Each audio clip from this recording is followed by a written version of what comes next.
Di usia 18 tahun, ia memimpin koran paling radikal di Semarang. Setahun kemudian, jelang usia 20 tahun, ia menjadi satu dari 3 kepala yang memimpin pemogokan buruh se-Jawa.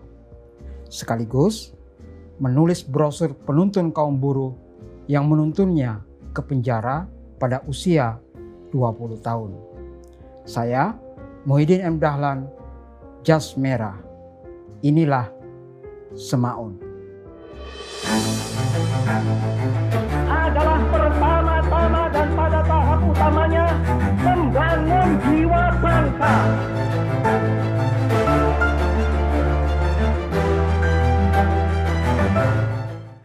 Di seri tetralogi Pulau Buru, mungkin Jejak Langkah atau Rumah Kaca ya, yang terbit pada tahun 1988 di halaman 200-an, pembaca Pram bisa menemukan paragraf ini. Seorang bocah berperawakan pendek, bercelana panjang, dan berkemeja pendek, semua serba putih, dengan gesitnya menghidangkan air teh. Setelah meletakkan gelas-gelas, ia berdiri tegak dan dalam bahasa Belanda yang lancar mengucapkan selamat datang. Setelah itu, ia membungkuk seperti seorang pengawal kerajaan di istana-istana Eropa dan memperkenalkan namanya, "Namaku Semaun." Saudara, konteks kisah dari suara Zaks Pangemanan dengan 2 N itu, seorang bocah berusia 16 tahun, bertubuh pendek, yang beberapa tahun lalu masih melayani tamu-tamu VSTP Semarang.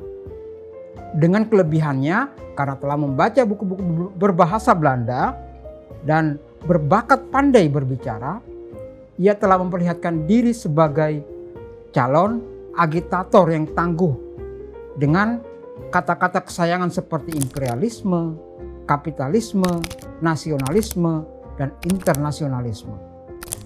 Itu kata Pangemanan dengan 2 N.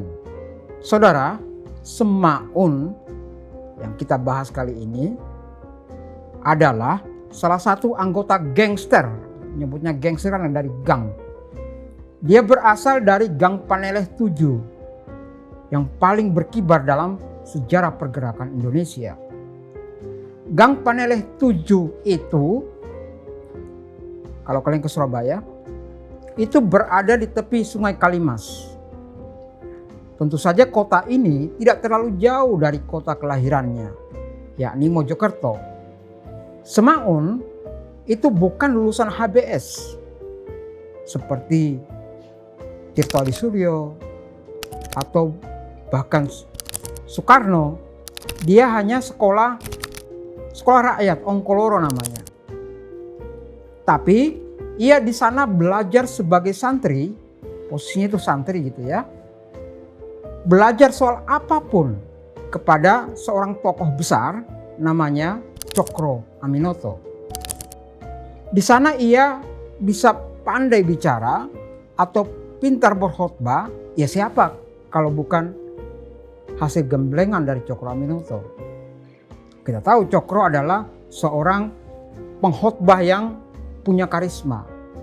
Nah, kata Pangemanan tadi, ini anak, ini bocah, itu punya potensi yang sangat besar menjadi agitator di Hindia Belanda. Nah, dari Cokro ilmu komunikasi publik itu dia dapatkan. Di Paneleh 7, kos-kosan ya, Semaun berbagi kamar dengan 2 temannya yang lain. Ada Soekarno, ada Marijan Kartosuwiryo. Perhatikan baik-baik. Soekarno, Kartosuwiryo, Semaun. Kelak 3 nama ini yang dalam satu kos gangster Paneleh 7, P7, yang kemudian mewakili 3 ideologi politik yang bermula dari satu gang. Nasionalisme, itu Soekarno, Islamisme, Kartosuwiryo, dan komunisme adalah Semaun. 3 itu dalam satu kos. Kemudian mereka saling baku hantam dalam sejarah. Nah itu bermula dari satu kos antar gangster gitu loh. Embrio 3 ideologi itu sekali lagi tumbuh di gang yang namanya Paneleh 7 dan tumbuh dari satu mentor namanya Haji Omar Said Cokro Aminoto.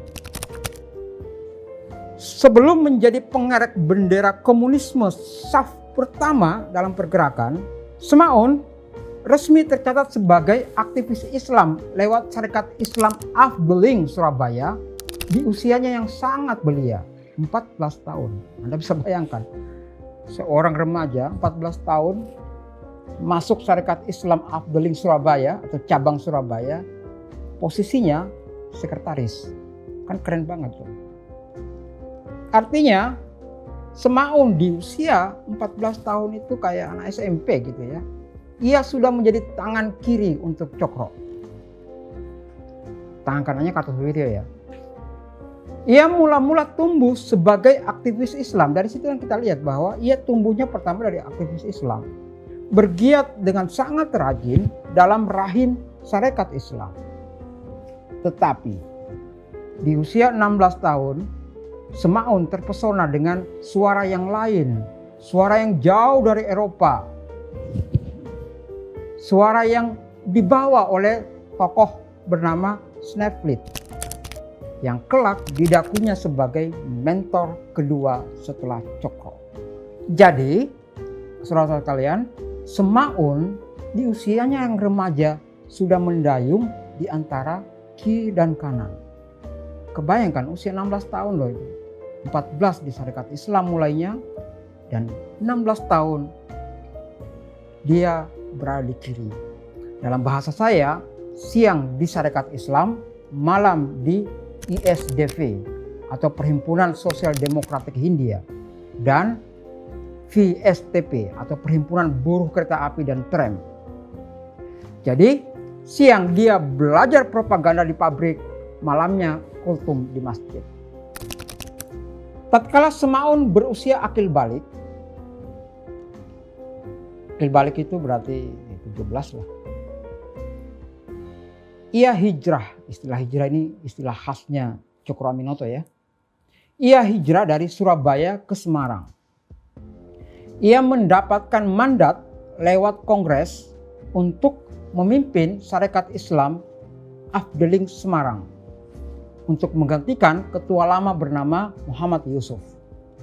Ingat-ingat usianya ya. Sekaligus Semaun duduk di kursi tertinggi koran Sinar Jawa.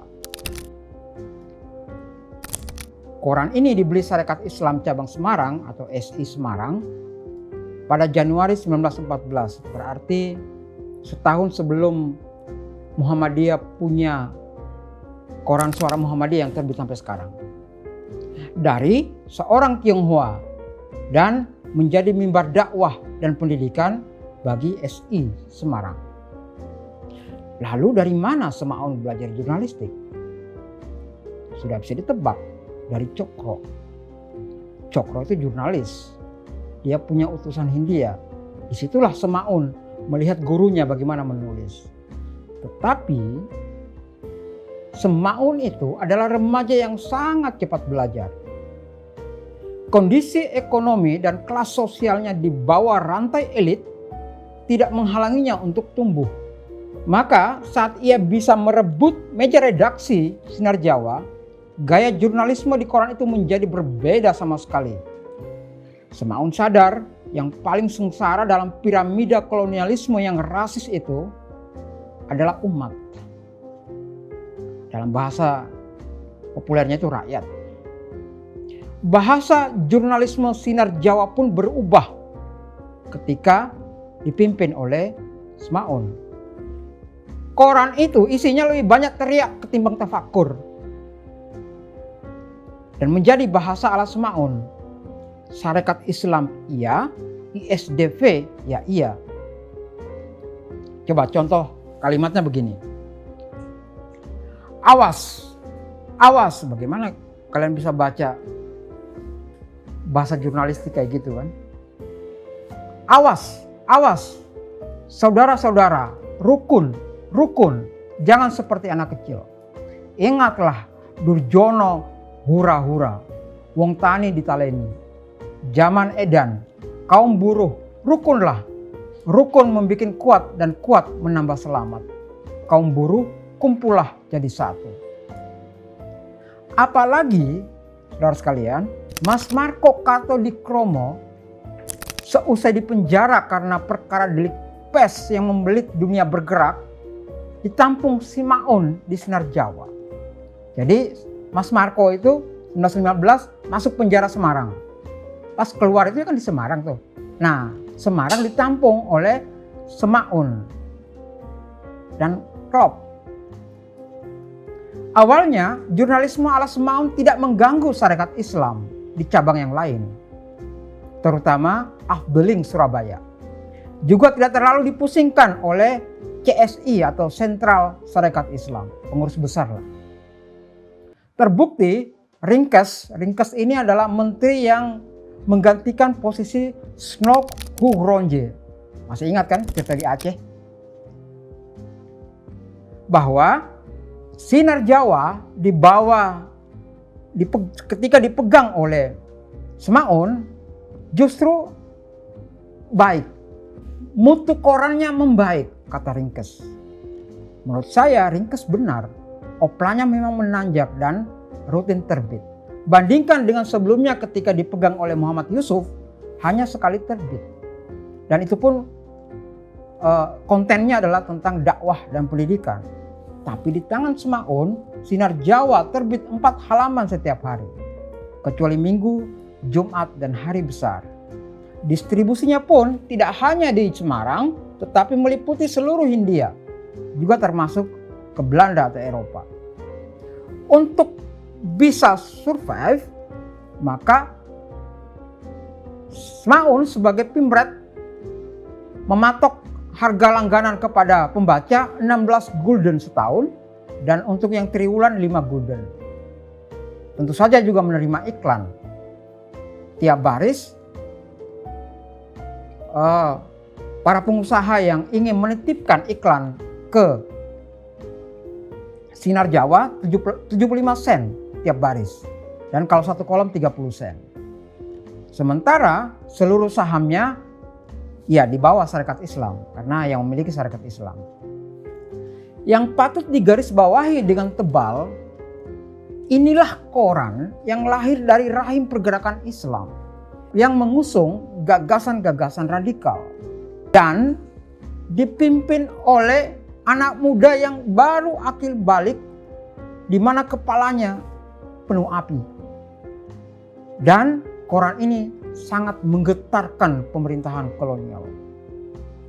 Kalau saudara mengenal frase sama rasa, sama rata, sama rasa, ya, atau sama rasa, sama rata, pokoknya begitulah. Nah, itu judul esai dan puisi bersambung yang dimuat di koran Sinar Jawa, yang di masheadnya, di kotaknya itu tertera nama Semaun sebagai hoofdredakteur. Dalam sejarah jurnalistik, kayaknya PWI nggak masukin Semaun ya. Tapi saya melihatnya bahwa nama Semaun ini saya kira mesti kita catat sebagai penggerak mesin pers di sirkuit dengan gesekan yang paling panas. Kubu SI yang gerah dengan cara Semaun mengemudikan Sinar Jawa dengan gaya yang berteriak, menjambak, dan memukul, mulai bertanya-tanya, iblis dari mana yang menubuh dalam diri Semaun muda ini? Semaun pun menanggapi suara-suara pentolan Syarikat Islam itu dengan cukup tajam. Bagi dia, selama ini Sinar Jawa itu terlalu lembek jika berhadapan dengan pemerintah. Jika sikap ini terus dipertahankan, usaha untuk merebut suatu kemerdekaan dan angan-angan untuk lepas dari pemerintah Belanda hanya akan menjadi bunga tidur. Semaun tetap teguh dalam pendiriannya untuk membawa Sinar Jawa pada gayanya yang seperti Semaun, keras dan lugas. Cokro, mentor pertamanya, menanggapinya tetap dengan kepala dingin. Ya karena dia tahu bahwa SI Semarang adalah cabang dari CSI gitu. Bukan tidak sadar bahwa Semaun tengah membawa SI berjalan ke kiri mentok, sebagaimana Sarekat Islam Semarang. Bersamaan dengan lepasnya unsur PKI dari tubuh Sarekat Islam lewat perdebatan yang panjang, nanti kita bahas di tempat yang lain, Semaun pun melepas sinar Jawa di tahun 1922 atau 2 tahun setelah PKI muncul di tanah Hindia dan menggantinya dengan sinar Hindia. Pergantian nama itu mengikuti kronologi bagaimana SI Semarang bersalin nama menjadi Sarekat Islam Merah Semarang lalu ke Sarekat Rakyat. Bukan hanya sinar Jawa lalu sinar Hindia, tapi juga Nyala, namanya korannya namanya Nyala, bayangkan api loh. Bisa dicatat sebagai koran propaganda penting di mana Semaun ada di dalamnya. Nyala adalah koran in-house PKI yang terbit di Semarang. Di sini Semaun dan Tan Malaka menjadi jaminan nama bagaimana koran ini menjadi mimbar propaganda pikiran perjuangan kaum buruh. Dan lebih sadis dong bahasanya dari sinar Jawa. Apalagi ketika mendekati tahun-tahun persiapan perang terbuka atas pemerintahan kolonial di tahun 1926. Dengan suara yang keras dan marah, koran ini menyuluh kadernya hingga ke titik didih tertinggi. Karena itu wajar bila reporter-reporternya pun menjadi kayu bakar pergerakan dengan ikut memobilisasi protes dan pemogokan. Kira-kira begini kalimat-kalimat di Nyala itu ya. Dari itu penutup tulisan ini, kami berseru. Coba kalimat jurnalis semacam apa? Berseru-seru. Saudara-saudara, sekarang kamu kalah dalam pertandingan, tetapi kami percaya bahwa di kemudian kamu akan dapat jalan juga untuk menuntut kemenangan asalkan kamu mau menuntut. Rakyat Indonesia, sadarlah atas pendirian kelas yang ada padamu dan percayalah bahwa kemenangan kelasmu itu hanya bergantung atas kekuatanmu. Coba dibuka koran Nyala edisi 26 Oktober 1925. Itulah bahasa Nyala. Terus membakar dan dihiasi dengan warta-warta non-kooperatif tentang kondisi buruh. Pemogokan hingga pergerakan rakyat di belahan dunia. Boleh dibilang Nyala itu menjadi senjata Semaun dan Tan Malaka sebagai pimpinan redaksi maupun pimpinan pergerakan dengan berpikir, menulis, bertindak, menyetir gelombang radikalisme rakyat menentang kesewenangan pemerintahan kolonial. Nyala juga terus memproduksi berita-berita dari Ruslan. Ruslan itu Rusia gitu. Yang memiliki akses lewat, ya Semaun pernah bolak-balik Rusia Indonesia gitu ya. Yang langsung ke Moskow. Maka saudara sekalian, untuk membaca kronik dan pengetahuan tentang semesta buruh, saya kira Sinar Jawa dan kemudian Nyala adalah koran yang saya kira sangat direkomendasikan untuk dibaca dan dijadikan rujukan penting. Nah, inilah kata-kata Semaun gitu ya. Saudara rakyat Indonesia, tolonglah korban pemogokan di Semarang. Kirimlah derma sebanyak-banyaknya buat menunjang penghidupannya. Dan terus begitu, dan terus begitu. Jadi Nyala koran radikal tapi dibiayai oleh pembacanya sendiri, ya rakyat, orang-orang isi Semarang. Sama dengan Sinar Jawa yang ingin korannya itu justru dibiayai oleh anggotanya sendiri. Demikianlah hidup Semaun ketika menyetir Sinar Jawa dan Nyala, dan di situ kita lihat bagaimana Semaun menjadi seorang jurnalis di usianya masih sangat belia. Ingat, 18 tahun pertama kali mengelola Sinar Jawa, atau 19 tahun lah, menuju 19 tahun. Selain jurnalis dengan watak yang membakar, Semaun itu juga adalah seorang romantis. Maksudnya romantis itu adalah penulis roman. Dalam sejarah sastra Indonesia, roman yang ditulis Semaun dimasukkan dalam kotak apa yang disebut dengan bacaan liar.